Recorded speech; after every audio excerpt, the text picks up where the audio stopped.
Right guys, back again. Sorry, I started filming and it didn't film and then it caught me halfway through. Right, this is Craig's YouTube channel. And that's it there. So I'm pretty sure you'll be able to find it and that. But yeah, so that's good old Craig. Alright, back to my video then. Right guys, back again. Right, here we go. This is why I'm dedicating this to Craig, okay? Because many moons ago, Craig posted a video of some work he did. And you can see him here. I'm going to come in close in a second. But he made these chains and they were so simple. Could not believe how simple they were.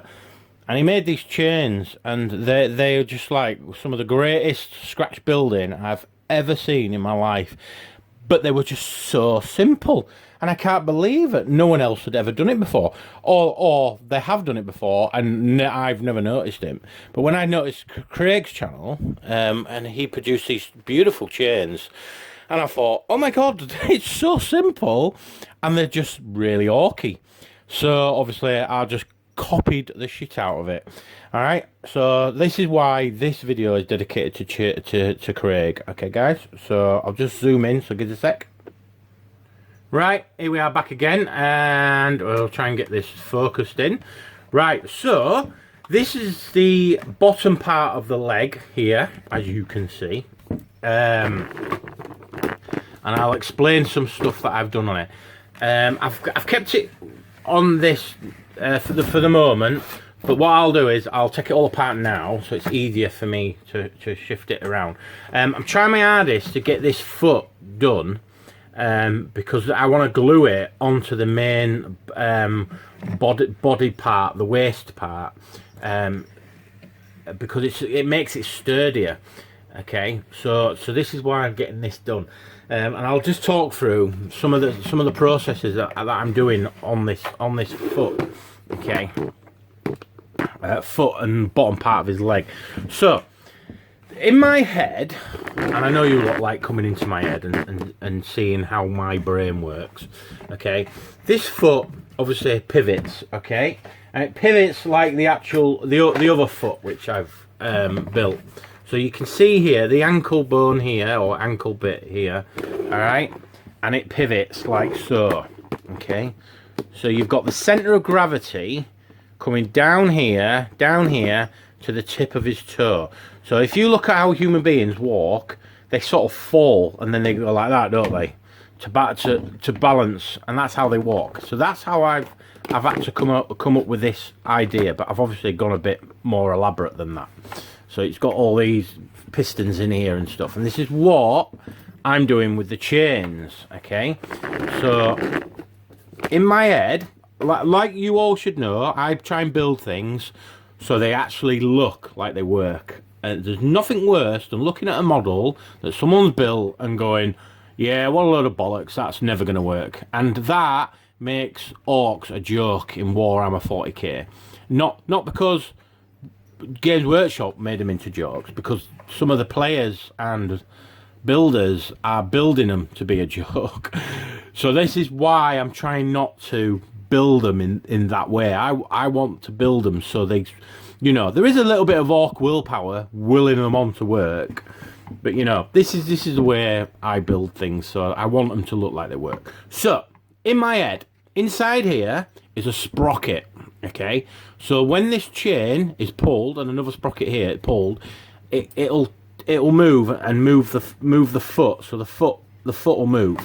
And that's the same with this one here. Inside here there's another sprocket which will pull that chain, turn the cogs, or turn this cog here, and then the leg will move that way. So you can see there. So the chains that Craig showed me how to make disappears inside here. So this is where the gubbins are, the working parts of it. All right. Now in my head, again, they're both joined together. So if this one's turning the sprocket here, it's also turning the sprocket here, and also that one's doing that one, and also turning this one here. So if it takes a hit here on the leg and blows that chain off, it's got a backup chain here helping it still turn. Does that make sense? I hope so. So on here as well, I've made some like little bracket things with like a wheel thing on it there, so it sort of guides the chain. Do you know what I mean? Because there's no, if you have a chain on a bike and there's nothing there to guide it or anything, it'll just fall off. So you've got to have these like guides on it. So that's why I've done these as well. They're there because I feel that this chain is going to pull over here. I'm not bothered about it pulling over there because it's got this block here to stop it going that way. But there's nothing literally stopping it going over here. Okay, so that's why I put these here to make it look like it works. And then I've started adding armour, bits of armour chipped away. There's more pistons here. They probably don't actually do anything, but they're just there for sure. And then I'm going to add some more armour down here. As you can see, to gain access to all the gubbins inside here, I've made a hatch, and I've done them on both sides. So I mean, they're the size of a grot. So yeah, you know, they can get in and out. I'm going to do another hatch up here. The plan is as well, the chain. I want a chain coming from this piece here and coming round and coming down onto this piece here as well. So you're going to get another chain coming over, because I want to really use these chains, because when Craig made these chains, it absolutely blew me away. Because, well, for one, I couldn't believe he made them from scratch to start off with. But then when I started thinking about how easy he made them, and how simple the design of them are, I mean, I ain't been funny, right? Have a good look at them. If you cannot work out how me and Craig made these chains, you should not be modelling. You should stick with Games Workshop kits, alright? You shouldn't be scratch building, because these are so simple, but yet, when they're painted, they're absolutely beautiful. Okay? And they make this, an orc model look fantastic. Okay? So that's the foot, guys. As you can see on it as well, it's a bit rough and ready. You can see the board underneath here. But I want that. I want you to be able to see bits and pieces and make it look rough. I mean, look at that there. It doesn't look right clever anyway. But again, it's orc. It should look a bit rough and ready. All right. So that's my update on the Warlord Orc Titan that I'm building. I've also had an idea as well, guys. Some of you can probably help me out in the comments. Games Workshop do a Army on Parade, I think it's called, and I was thinking of doing this Warlord Titan as my Army on Parade. So I'm not sure what the rules are for it, and to be honest with you, it's quicker for me just to ask you lot, and for you lot to put a couple of comments in the comments, just to tell me, you know, where I should go. Obviously, I want to make this as my Army on Parade, because you can imagine how big this thing's going to be. So it's going to be pretty epic. So any comments on this, on how I should go about it, would be most appreciated. I'd be very grateful. Also, I'm going to talk about the comments now as well, right? I've been modelling now, coming up to 35 years I've been modelling, guys. And I don't believe for one second I am the greatest modeller on this planet. I'd be very vain if I thought that. But I do know, you know, when I look at something, I know when it doesn't look right and when it does look right. So if you're going to comment on my models, guys, please just be positive. If you start putting negative things on my comments, I'm just going to delete them, because it really upsets me when I get a negative comment, because I feel I have to defend it. And then when I defend it, I feel like I'm being trolled. So, you know, if you can't put a positive comment on my comments, don't put one on, guys. It's as simple as that. I mean, you're not feeling my ego. Trust me. I mean, I love making these models, and I love showing them off to you guys. And I'm here to help you guys. I've 35 years experience in modelling, all right? And again, I'm not the best modeller in the world, and I can point you towards people who I think are the best modellers in the world. But, you know, anyway, that's my rant. That's a rant at the end of my video, all right? So yeah.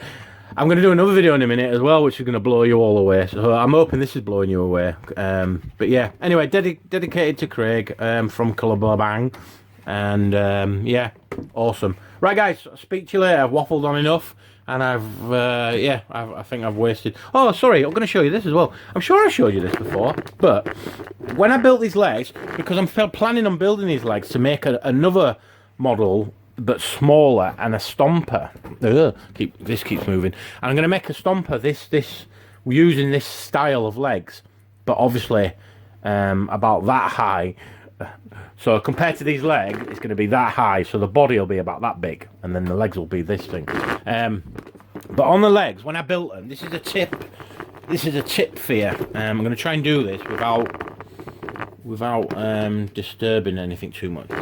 When I built this model, the body I wanted the body to be straight, so I needed these to almost match up exactly, and that helped me keep the body in a balanced way, if that makes sense. So all the weight comes down onto these, and trust me, there's a lot of weight in this model.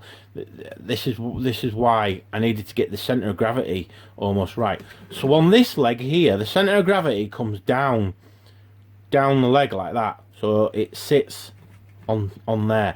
So if it was back, it would fall over. If it was forward, it would put pressure on there. I suppose it'd be all right actually if it was forward, because this one's forward as well. So you can see on that one, again, I spoke earlier, I kept the center of gravity almost straight. So when it's sat, with the body sat on it, it's hard for it to push it over. So that massively helps with the balance of the whole thing. So really, I won't need to put this on a base, thank God. So yeah. Anyway, that's it, guys. All right, enjoy, have fun, and happy birthday to me. All right, guys. Speak to you later.